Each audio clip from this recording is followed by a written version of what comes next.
Halo teman-teman semuanya, apa kabar? Kembali lagi di Ayu Tenis. Kali ini Ayu Tenis akan membahas bagaimana cara kita mengenal bagan dari raket tenis ya, dan juga cara membaca spesifikasinya. Jadi kalau kalian punya raket tenis, kalian tahu nggak sih bagan-bagan di raket tenis itu namanya apa, fungsinya apa, seperti itu. Kalau nggak, yuk kita belajar bareng-bareng di Ayu Tenis. Oke, yang pertama ya yang akan kita bahas adalah untuk bagan raket itu sebenarnya terdiri dari 3 hal. Yang pertama adalah head atau kepala, lalu yang kedua adalah yang di sini yang namanya shaft. Shaft ini adalah penghubung ya antara kepala dengan pegangan di sini. Lalu yang terakhir itu adalah bagian grip atau bagian pegangan. Nah, di bagian-bagian ini punya bagian-bagian sendiri dan punya namanya sendiri ya untuk lebih detailnya. Yang pertama adalah misalnya ini namanya grommet seperti itu. Lalu yang di sini ada senar, lalu ada sweet spot, lalu ada mata itik, ada beam, ada throat atau leher, lalu ada overgrip dan juga boot cap. Nah, seperti itu. Nah, bagaimana untuk mengetahui apa sih grommet, apa sih senar kayak gitu ya. Yuk kita bahas lebih dalam lagi. Kita mulai dari yang pertama, itu adalah yang ini, yang paling atas itu adalah grommet. Grommet itu adalah sisipan plastik yang mengelilingi kepala raket tenis untuk melindungi senar saat melewati rangka raket. Jadi kalau teman-teman punya raket tenis ya, yang mengelilingi kepala raket tenis kalian itu namanya grommet gitu ya. Dan grommet itu di bagian atas dibuat lebih tebal. Fungsinya adalah agar ketika bersentuhan atau bergesekan dengan lapangan itu dia lecetnya cuma di grommetnya gitu, nggak sampai rangkanya gitu ya teman-teman ya. Dan juga fungsi yang lain adalah ketika senar itu masuk ke dalam rangka itu dilindungi oleh grommet, jadi dia nggak langsung kena rangka. Nanti takutnya kalau kena rangka langsung bisa jadi senarnya yang rusak ataupun rangkanya yang rusak seperti itu. Nah, ini adalah bagian yang namanya grommet ya teman-teman ya. Oke, selanjutnya di sini adalah senar atau string gitu ya. Nah, string ini adalah bagian yang langsung bersentuhan dengan bola. Jadi kalau kalian bermain tenis, ketika memukul bola, yang langsung bersentuhan dengan bola itu adalah senarnya gitu kan. Nah, senar ini bisa bermacam-macam ya. Ada yang polyguard, ada yang monofilamen, ada yang multifilamen, terus ada yang natural guard kayak gitu. Nah, itu juga berpengaruh terhadap sentuhan sama bola seperti itu ya. Jadi silahkan teman-teman bisa menyesuaikan dengan senar apa yang paling kalian butuhkan seperti itu. Lalu bagan raket selanjutnya itu adalah yang dilingkari oleh warna hijau ini kayak gitu. Nah, ini namanya adalah sweet spot. Apa sih sweet spot itu? Sweet spot adalah area yang optimal atau permukaan yang menghasilkan pukulan paling efektif gitu ya. Jadi saat kita memukul bola, ketika bola itu kena senar ya, itu ada satu area yang dia itu pukulannya paling nyaman gitu loh, paling efektif. Nah, itu adalah sweet spot. Jadi usahakan kalau memukul bola tenis itu pas di area sweet spotnya, jangan sampai kena pinggirannya yang bukan sweet spot, itu nanti kurang optimal seperti itu. Ini adalah sweet spot ya teman-teman ya.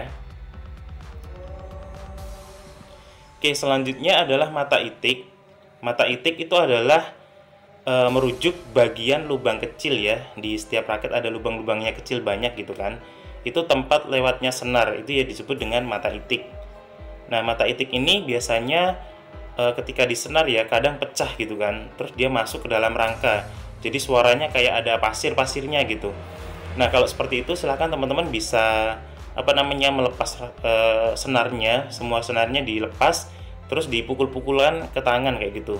Ketika sudah dipukulin ke tangan, pecahannya keluar, nanti suara-suaranya itu akan hilang.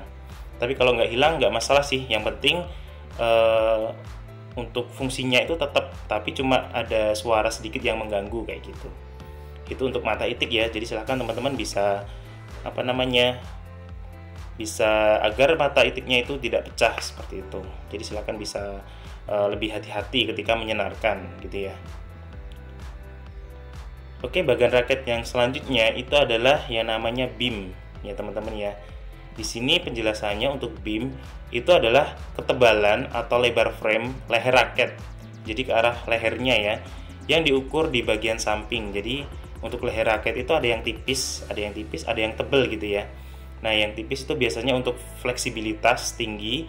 Kalau yang tebal itu lebih kaku, tapi lebih powernya lebih besar kayak gitu. Ini adalah masalah beam ya. Lanjut, selanjutnya adalah ini yang namanya throat atau leher raket. Ini fungsinya adalah untuk memberikan stabilitas tambahan. Jadi karena ini bagian di antara kepala raket sama gagangnya ya, dibuat seperti ini itu untuk memberikan stabilitas tambahan dan membantu distribusi kekuatan saat melakukan pukulan.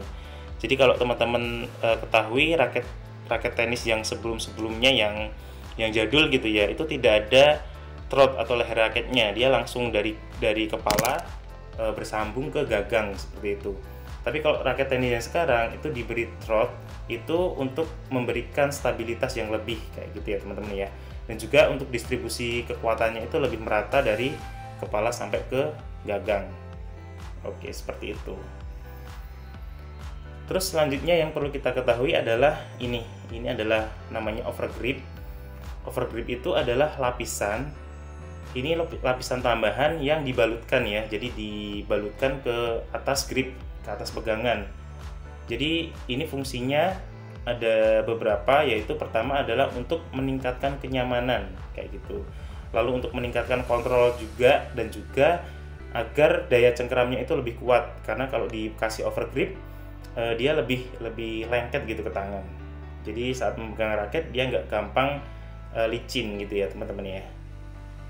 Nah, terus yang terakhir itu adalah yang namanya ini, yang di paling bawah ya, itu adalah boot cap. Jadi boot cap ini adalah semacam segi poligon ya, ada segi 6 atau segi 8 ya. Nah, itu di bawah raket itu fungsinya adalah mencegah raket terlepas dari tangan. Jadi agak ada benjolan gitu di bawah. Nah, fungsinya itu adalah untuk mencegah raket agar tidak terlepas dari tangan ketika memukul dengan keras kayak gitu. Dan biasanya untuk boot cap ini diberi logo ya. Jadi logonya raket itu biasanya ada di bawahnya ini, di boot cap ini kayak gitu. Misalnya Babolat, Wilson atau Head, Prince dan lain-lain. Nah, itu logonya ditaruh di sini seperti itu. Ini adalah boot cap ya teman-teman ya. Nah, itu adalah bagan-bagannya. Lalu bagaimana sih cara membaca spesifikasi yang ada di raket tenis kayak gitu? Nah, ketika kita beli raket tenis ya, itu biasanya ada banyak tulisan-tulisan di leher raket seperti ini, ataupun misalnya ada keterangan nano titanium teknologi seperti itu.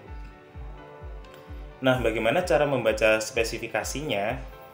Nah, seperti ini ya contohnya spesifikasi, ada composition, ada beam, ada head size, ada weight, unstrung, ada balance, unstrung, lalu ada length, string pattern, dan juga grip size. Yuk kita bahas lebih lanjut untuk bagaimana cara membaca spesifikasi raket tenis. Oke, yang pertama adalah composition. Jadi komposisi ini adalah mengacu pada material yang digunakan untuk membuat raket tenis gitu ya. Jadi kalian punya raket tenis terbuat dari apa gitu. Nah, ini ada beberapa bahan ya yang biasanya digunakan untuk membuat raket tenis. Yang pertama materialnya itu adalah aluminium, ada grafit, ada carbon fiber, ada kevlar, dan juga ada titanium kayak gitu.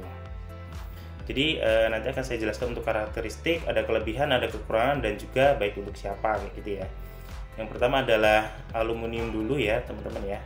Aluminium untuk karakteristiknya itu lebih berat daripada grafit maupun karbon gitu ya. Dan kelebihannya itu adalah murah. Jadi kalau kalian beli raket yang aluminium itu murah harganya. Akan tetapi kekurangannya itu adalah kurang responsif dia, dan juga mengurangi kontrol dan juga power. Jadi kontrol sama powernya itu rendah kayak gitu. Terus biasanya ini baik digunakan untuk pemain pemula. Jadi kalau pemula atau pemain rekreasional itu biasanya kalau pakai raket ini itu cukup gitu loh. Tapi kalau dikasihkan ke advance itu masih kurang, karena nanti kontrol sama powernya kurang seperti itu. Yang pertama adalah aluminium. Lalu yang selanjutnya itu adalah material grafit. Nah, ini adalah material yang paling banyak digunakan ya di raket-raket ya. Nah, karena grafit ini karakteristiknya adalah pertama itu ringan, lalu kuat, dan juga fleksibel. Nah, kelebihannya adalah memberikan kontrol yang baik dan raket ini tuh ringan gitu. Terus kekurangannya itu lebih mahal, jadi lebih mahal dari material kayak tadi aluminium kayak gitu. Nah, ini baik untuk pemula sampai advance, jadi semua pemain itu cocok menggunakan raket ini. Jadi untuk pemula bisa, untuk intermediate bisa, untuk yang advance juga bisa gitu. Oke, selanjutnya bahan carbon fiber. Bahan karbon itu karakteristiknya biasanya itu lebih kaku ya dibanding grafit dan juga sangat ringan. Nah, ini untuk kelebihannya adalah power ya, powernya itu tinggi dan juga minim getaran. Tapi dia punya kekurangan itu sama dengan grafit ya, tadi dia cukup mahal kayak gitu ya, karena teknologinya juga lebih kompleks. Dan juga untuk pemain ini bagusnya adalah untuk pemain intermediate sampai yang advance kayak gitu. Lalu selanjutnya adalah Kevlar. Kevlar ini adalah bahan yang sangat kaku dan juga kuat.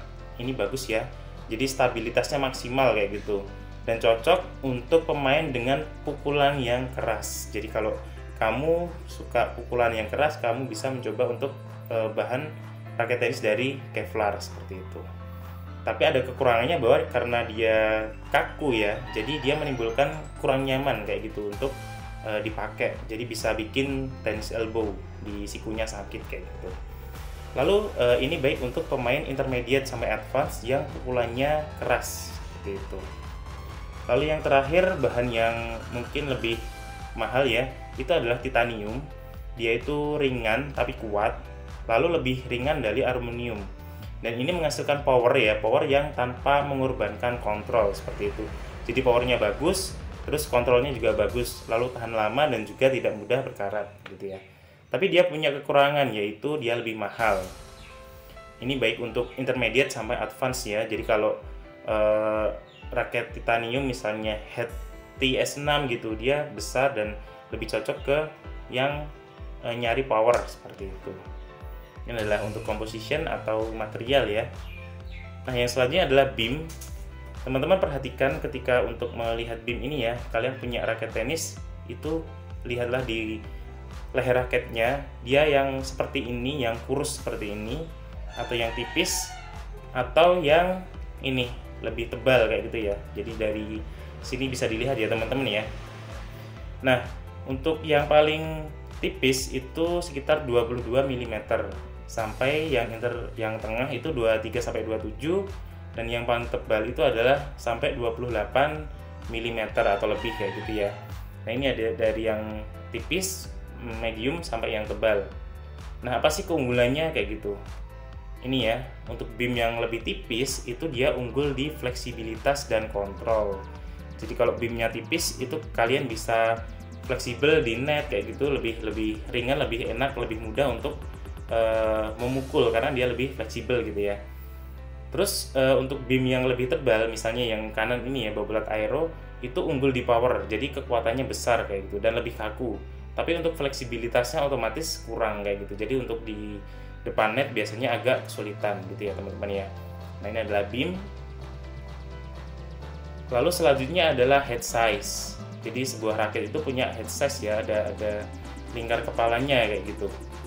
Nah, seperti ini bisa kalian perkirakan lingkaran kepalanya. Kalian bisa melihat spesifikasinya atau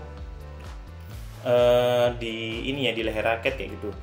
Nanti kalau kalian menemukan ada angkanya, nah itu berada di kisaran mana kayak gitu. Ada di mid size atau di mid plus atau di oversize.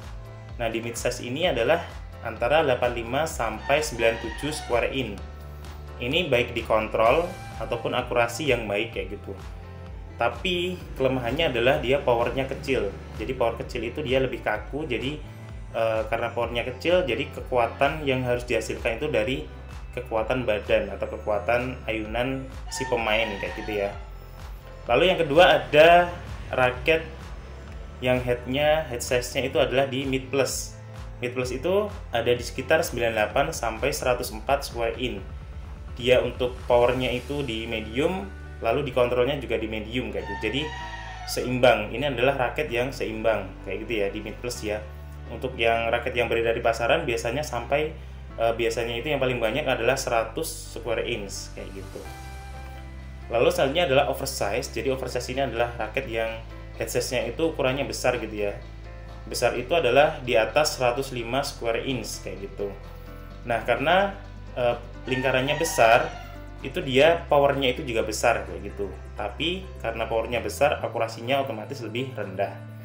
Seperti itu ya teman-teman ya. Jadi untuk kepala raket itu ada mid size, mid plus, sama oversize. Ini tergantung kalian mau pakai yang mana gitu ya. Kalau mau nyari kontrol berarti yang mid size, kalau mau power itu yang oversize. Tapi kalau yang imbang dua-duanya kalian cari yang mid plus. Seperti itu. Nah, selanjutnya adalah weight unstrung. Weight itu adalah berat ya.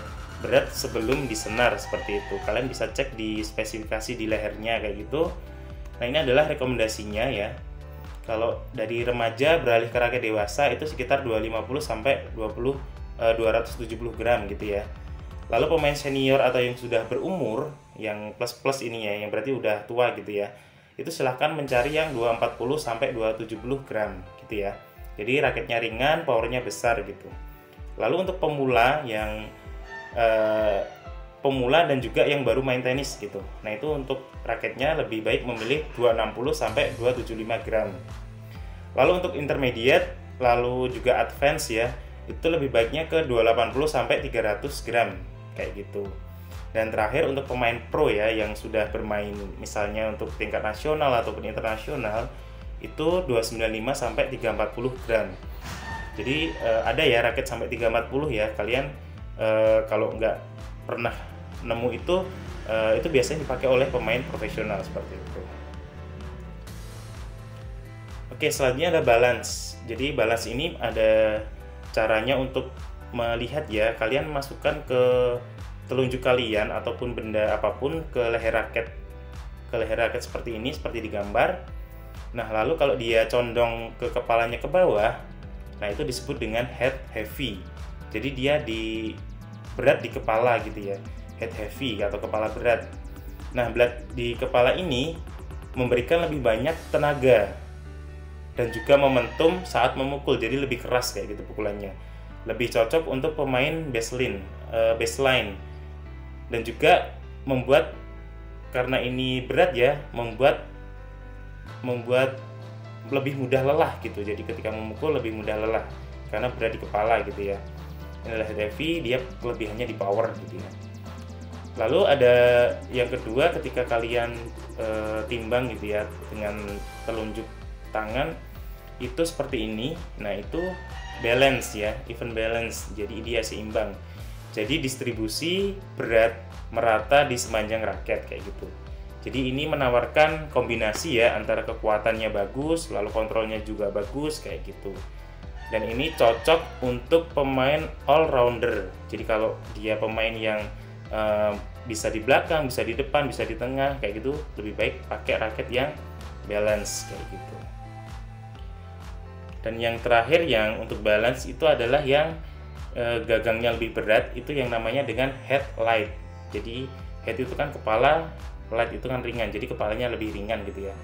Jadi untuk raket ini pusat beratnya itu adalah di pegangan kayak gitu. Nah, ini lebih mudah untuk manuver dan cocok untuk pemain di net. Jadi ini karena beratnya di pegangan dan kepalanya itu ringan, untuk manuver, untuk volley itu lebih enak gitu. Dan ini ideal untuk pemain yang bermain serve and volley kayak gitu. Jadi setelah serve langsung lari ke depan, untuk volley kayak itu lebih cocok karena dia manuvernya lebih bagus kayak gitu. Itu teman-teman ya. Jadi ada 3 raket, 3 itu untuk balance.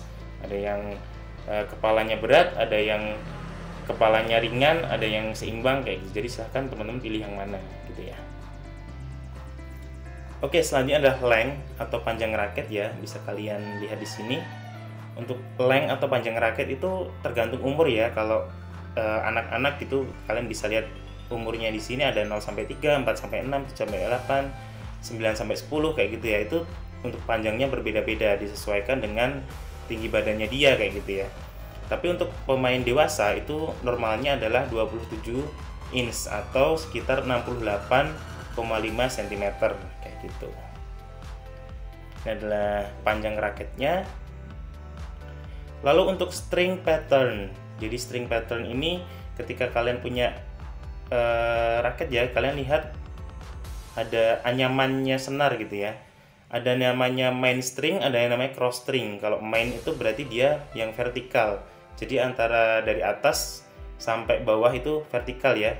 Nah itu kalian hitung biasanya nanti berapa. Terus ada cross string, ada senar horizontal, itu dari kiri ke kanan seperti itu. Nah setelah dihitung nanti misalnya seperti ini, ada 16 kali 19 kayak gitu ya, atau kurang, itu yang disebut dengan open string. Dia lebih apa ya, lebih lebar ya ininya antar senarnya.